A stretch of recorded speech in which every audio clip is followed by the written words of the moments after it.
YouTube live में आप लोगों का स्वागत है। आज की जो बड़ी खबर है वो ये कि justice A.M. Khanwilkar, supreme court के पूर्व जस्टिस, जो कि 29 जुलाई 2022 में पदमुक्त हुए, वे अब नए देश के लोकपाल होंगे।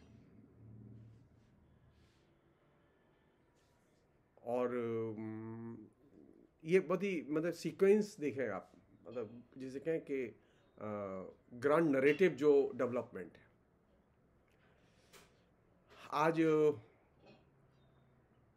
करप्शन के आइकॉन माने जाने वाले PV नरसिम्हा राव, उनको भारत रत्न, और जस्टिस खानविलकर को नया लोकपाल। जस्टिस खानविलकर की खूबी यह है कि उन्होंने अनेक काम किए हैं, लेकिन उन्होंने सबसे बड़ा जो काम किया है जिसकी वजह से उन्हें ये इनाम मिला है वो ये कि ये जो PMLA जो कानून में जो संशोधन किया गया, जिसमें कि ED को अबाध अधिकार दे दिए गए, गिरफ्तारी का, सम्मन का, जब्ती का, इकबालिया बयान का इस्तेमाल करने का, उस संशोधन को जस्टिस खानविलकर ने बरकरार रखा। और जस्टिस खानविलकर का जो सबसे इससे भी बड़ा जो फैसला था, जिसने कि उनको चहेता बना दिया सत्ता का, वो ये था कि जो 2002 के गुजरात दंगे में नरेंद्र मोदी की भूमिका को लेकर जो सवाल याचिका दायर करके तीस्ता सीतलवाड़ ने उठाए थे, तो तीस्ता सीतलवाड़ की याचिका को उन्होंने खारिज ही नहीं किया, नरेंद्र मोदी को क्लीन चिट ही नहीं दी, बल्कि उन्होंने सबसे भयानक काम यह किया कि उन्होंने तीस्ता सीतलवाड़ के द्वारा दायर याचिका और उस पर मंशा और उसमें जो प्रमाण दिए गए उन पर ही सवाल उठा दिया, और इसका परिणाम ये निकला कि तत्काल ही तीस्ता सीतलवाड़ की गिरफ्तारी हो गई। और तीसरा जो बड़ा काम किया उन्होंने, जिससे कि मोदी बहुत खुश हैं, हिंदुस्तान के सभी पर्यावरणविदों ने सेंट्रल विस्टा और नए संसद भवन के निर्माण को लेकर जो सवाल करते हुए याचिका दायर की थी, सभी सवालों की अनदेखी करते हुए सुप्रीम कोर्ट ने उन सभी याचिकाओं को खारिज कर दिया और नए संसद भवन के निर्माण की अनुमति दे दी। तो 3 बड़ी उपलब्धियों के साथ जस्टिस खानविलकर देश के लोकपाल बनाए गए। हम तो व्यक्तिगत तौर पर नहीं जानते किसी को, लेकिन एक चीज हम कहना चाहते हैं। मैं अब इंतजार कर रहा हूं कि नरेंद्र मोदी अन्ना हजारे को कब भारत रत्न देंगे, क्योंकि नरेंद्र मोदी जो सत्ता में आए उसकी जमीन तैयार की, उसका रेटोरिक तैयार किया, उसका ग्रांड नैरेटिव तैयार किया अन्ना हजारे के आंदोलन ने। नरेंद्र मोदी जो भाषा बोल रहे हैं, नरेंद्र मोदी जो आचरण कर रहे हैं, उस आचरण की पूरी संस्कृति विकसित की अन्ना हजारे के आंदोलन ने। और जब अन्ना हजारे का आंदोलन चल रहा था तो मैंने ये बात फेसबुक पर बहुत ही एग्रेसिवली लिखी थी कि ये आंदोलन एक तरह से करप्शन के खिलाफ लड़ाई का, कारपोरेट करप्शन के खिलाफ लड़ाई का एक तरह से अंत है।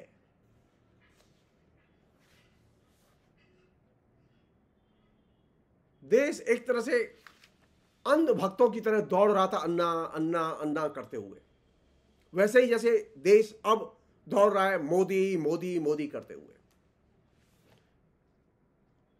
ये जो अंधी भीड़ की कल्चर, इसकी नींव रखी अन्ना हजारे ने,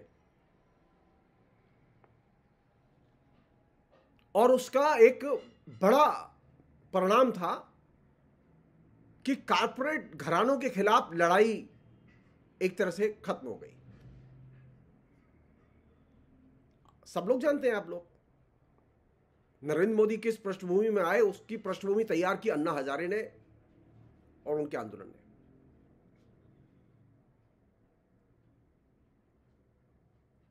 अन्ना हजारे की आवाज सुनी है जिन लोगों ने, वो इंटरनेट पर अभी भी उनके उस जमाने के तमाम वीडियो अवेलेबल हैं, वो देखें। अन्ना हजारे एक तरह से ग्रांड रिहर्सल था, नरेंद्र मोदी भविष्य में क्या करेंगे, क्या बोलेंगे, आरएसएस क्या करेगा, क्या बोलेगा।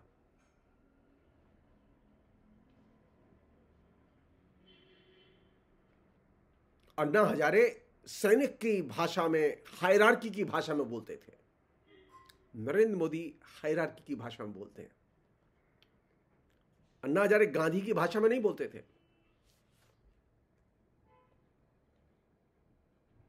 अन्ना हजारे के अंदर विनय और विनम्रता नहीं थी।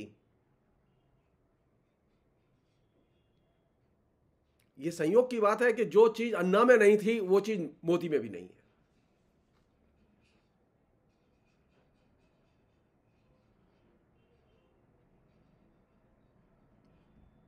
अन्ना हजारे के सामने और अन्ना हजारे के पीछे आंदोलन, ब्रैकेट आंदोलनकारियों की एक फौज थी। और अभी मोदी के पीछे आंदोलनकारियों की एक फौज है।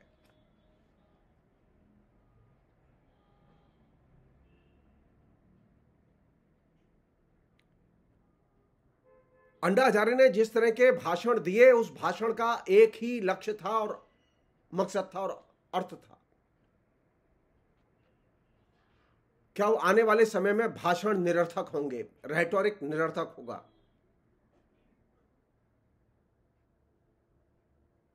या हम ये कह सकते हैं कि अन्ना हजारे पहला व्यक्ति था जिसने कि इसकी आधारशिला रखी कि अब रेटोरिक का अंत हो चुका है। इसलिए अब नरेंद्र मोदी जो बोलते हैं उसकी अब कोई परीक्षा नहीं करता कि वो सही बोलते हैं या गलत बोलते हैं, बोल रहे हैं। अन्ना हजारे जो बोल रहे हैं, बोल रहे हैं। आप याद कीजिए उस जमाने को। अन्ना हजारे के समर्थन में जो लोग काम कर रहे थे, वे अन्ना के खिलाफ में या उनके आंदोलन के खिलाफ में बोलने वालों के प्रति शत्रुतापूर्ण रवैया रखते थे। और यह चीज, यह कल्चर जो विकसित हुई, उसे आत्मसात किया नरेंद्र मोदी की पूरी मीडिया टीम ने कि नरेंद्र मोदी के खिलाफ जो बोले वो हमारा एनिमी है।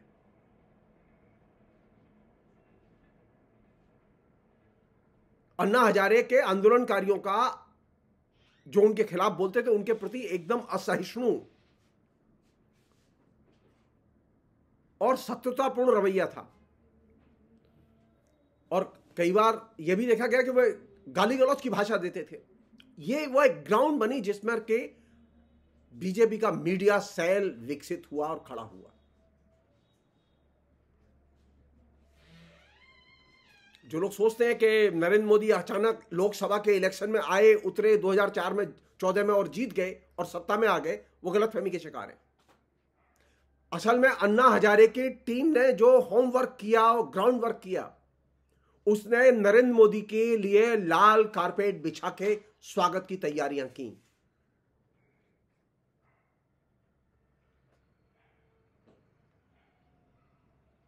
अन्ना हजारे ने एक और काम किया था बड़ा अच्छा, जिसकी उसमें बड़ी चर्चा हो रही थी। वो ये कि अन्ना हजारे के पास में अनुयायियों की बहुत बड़ी भीड़ थी। पता नहीं वो कहां है वो अनुयायी, I don't know. Her party का नेता विपक्ष का अन्ना हजारे को समर्थन करने के लिए दौड़ रहा था।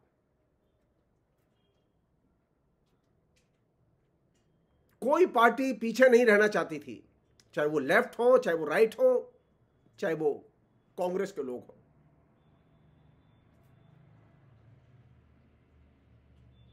अन्ना हजारे का जो उस समय नेटवर्क दिखाई दे रहा था वो ग्लोबल नेटवर्क था, नेशनल नेटवर्क था और बहुत ही शानदार नेटवर्क था, जिसके जरिए अन्ना हजारे अपने आंदोलन का कैंपेन कर रहे थे। अन्ना हजारे ने कोई भी क्रांतिकारी या परिवर्तनकामी दृष्टिकोण नहीं दिया था कि वे ये करेंगे, लेकिन नेटवर्क था, विशाल नेटवर्क था, उससे सब लोग प्रभावित थे और संचालित थे।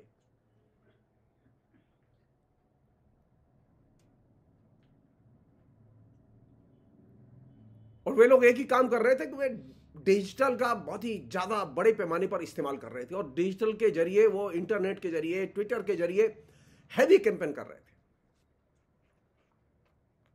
कौन नहीं जानता उस जमाने के जो अन्ना हजारे के साथ के जो लोग थे वे आज कहां हैं, क्या कर रहे हैं। कुछ लोगों को डिसइल्यूजनमेंट हुआ अन्ना हजारे से, कुछ लोग दूसरी दिशा में भी गए, लेकिन अन्ना हजारे ने एक बड़ा काम यह किया कि उसने साइबर भीड़ को जन्म दिया। पहले साइबर भीड़ नहीं थी, साइबर कंज्यूमर थे, साइबर यूजर थे। लेकिन अन्ना आंदोलन का जो, अगर मुझसे पूछो, सबसे बड़ा कंट्रीब्यूशन यह है कि उसने साइबर भीड़ को निर्मित किया। और यह साइबर भीड़ वह है जो कि नागरिकों के अधिकार जिसने एकदम गायब कर दिए, जिसके अंदर कोई नागरिक चेतना नहीं है। यही वह साइबर भीड़ है जो कि नरेंद्र मोदी की बैकबोन है। इंटरनेट के विभिन्न, सोशल मीडिया के विभिन्न मंचों पर इस साइबर भीड़ को आप एक्टिव देख सकते हैं। विभिन्न किस्म के व्हाट्सएप, हजारों व्हाट्सएप ग्रुपों में इसे एक्टिव देख सकते हैं।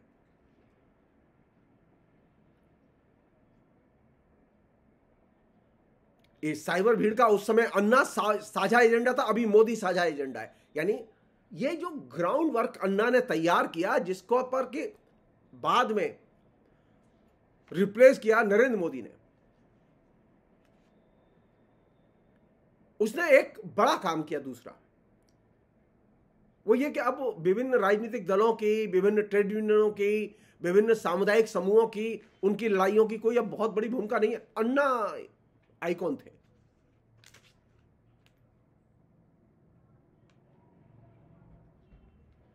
अन्ना के आंदोलन का एक और मैसेज था जो कि बहुत बड़ा मैसेज था, मैंने तब भी लिखा था, आज मैं उसे याद दिलाना चाहता हूं।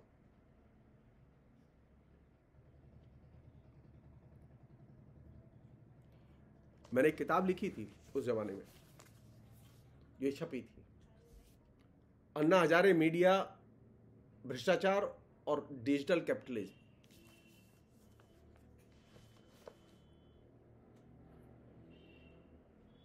मैंने जो एग्रेसिवली इंटरनेट पर, फेसबुक पर जो मैंने आर्टिकल्स वगैरह लिखे, उनमें से कुछ सेलेक्ट करके मैंने इस किताब में शामिल किए।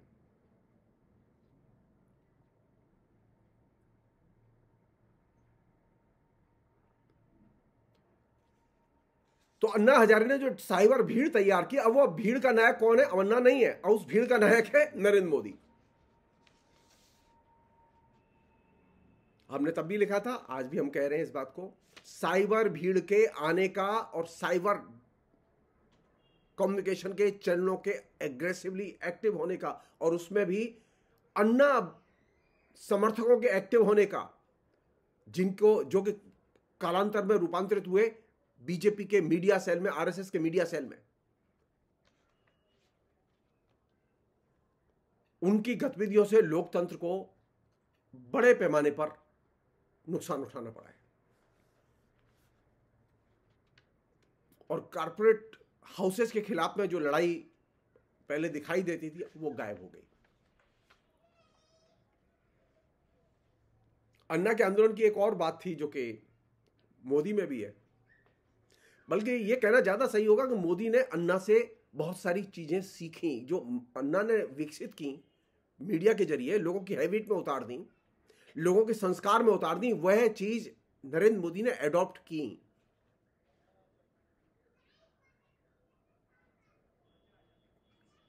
अन्ना की खूबी यह थी कि वे जीत के पक्के थे, वो हर चीज जीत के साथ करते थे।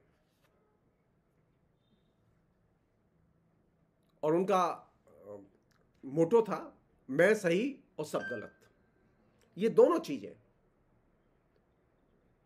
राजनीति में जिद्दी भाव और मैं सही और सब गलत, ये दोनों चीजें अन्ना हजारे के आंदोलन से और अन्ना से नरेंद्र मोदी ने सीधे सीधे एडॉप्ट की।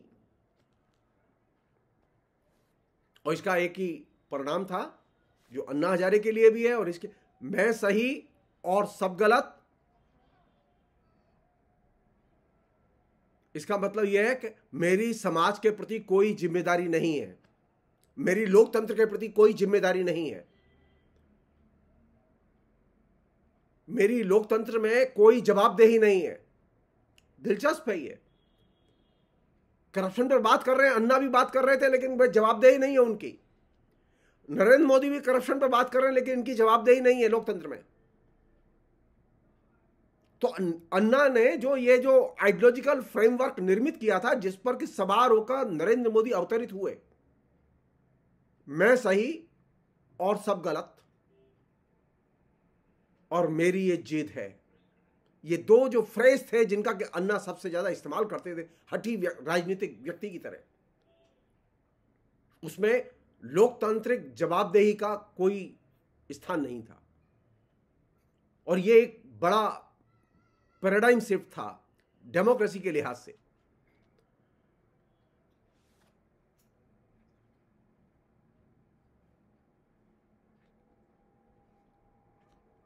एक अन्य चीज थी जो कि अन्ना ने विकसित की और नरेंद्र मोदी ने उसका जम के इस्तेमाल किया और विकास किया।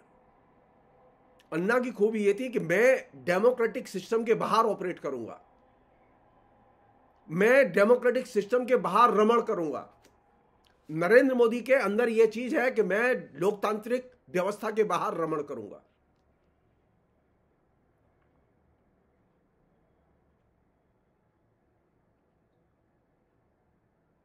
एक अन्य चीज जो कि अन्ना ने विकसित की, जो कि बहुत ही चिंता की चीज है, और आखिरी बात फिलहाल के संदर्भ में, वो ये कि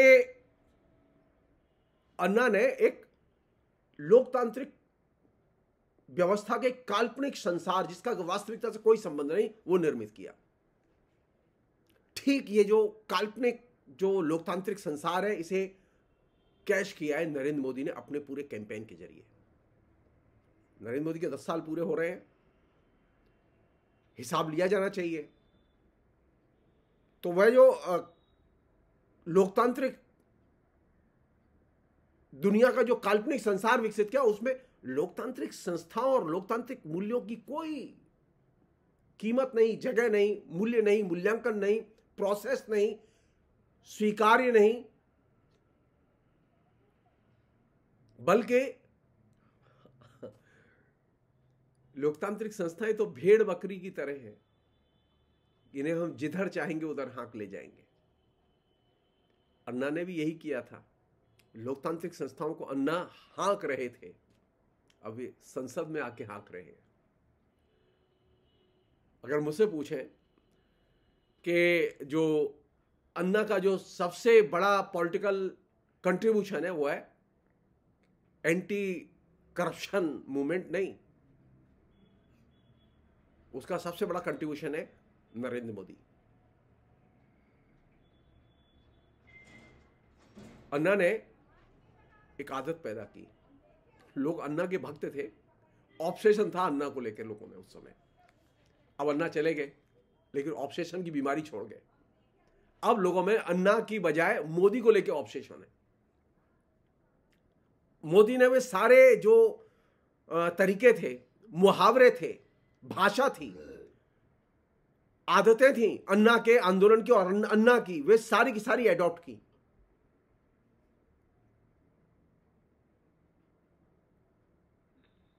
और ये जो मुहावरे, भाषा, कॉन्सेप्ट, आदत, संस्कार एडॉप्ट करके जो एक नई पॉलिटिकल कल्चर विकसित की, वो पॉलिटिकल कल्चर का लक्ष्य ये था कि कॉर्पोरेट करप्शन के खिलाफ हमारे पास में कोई आरोप नहीं है। कॉर्पोरेट हाउसेस एकदम दोष मुक्त, करप्शन मुक्त होते हैं। और यही वह जगह है जहां से आपको नरेंद्र मोदी में और अन्ना में कोई फर्क नजर नहीं आएगा। क्योंकि अन्ना ने जो लोकपाल बिल की जो बहस चलाई थी, उसमें कॉर्पोरेट करप्शन के लिए कोई प्रोविजन नहीं था। कॉर्पोरेट घरानों के जरिए जो करप्शन होता है, उसकी अपील, दलील, शिकायत कहां करें, उनके लोकपाल में इसकी व्यवस्था नहीं थी।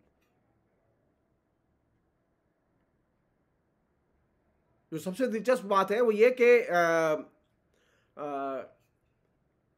करप्शन पे बहस हो रही है, फिर संसद बहस कर रही है, फिर 10 साल बहस नहीं की उसने, आज बहस की।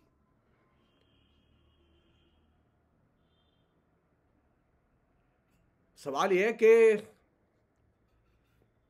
जनता को भीड़ में तब्दील करके क्या करप्शन पर जागरूकता पैदा की जा सकती है? करप्शन के खिलाफ में जागरूकता तभी पैदा की जा सकती है जबकि लोगों को नागरिक अधिकार और नागरिक चेतना से युक्त किया जाए, लैस किया जाए। मीडिया में नागरिक अधिकारों की खबरों की आबाद प्रस्तुति हो, कोई सेंसरशिप नहीं होनी चाहिए। सचमुच में अगर करप्शन के खिलाफ लड़ना है और चैंपियन है, जैसा कि नरेंद्र मोदी दावा कर रहे हैं कि वो चैंपियन है, तो हम सिर्फ एक चीज चाहते हैं, प्रत्येक मंत्रालय के कामकाज को लेकर सवाल करने और जो करप्शन के घोटाले सामने आए उन पर वो जांच बैठा दें।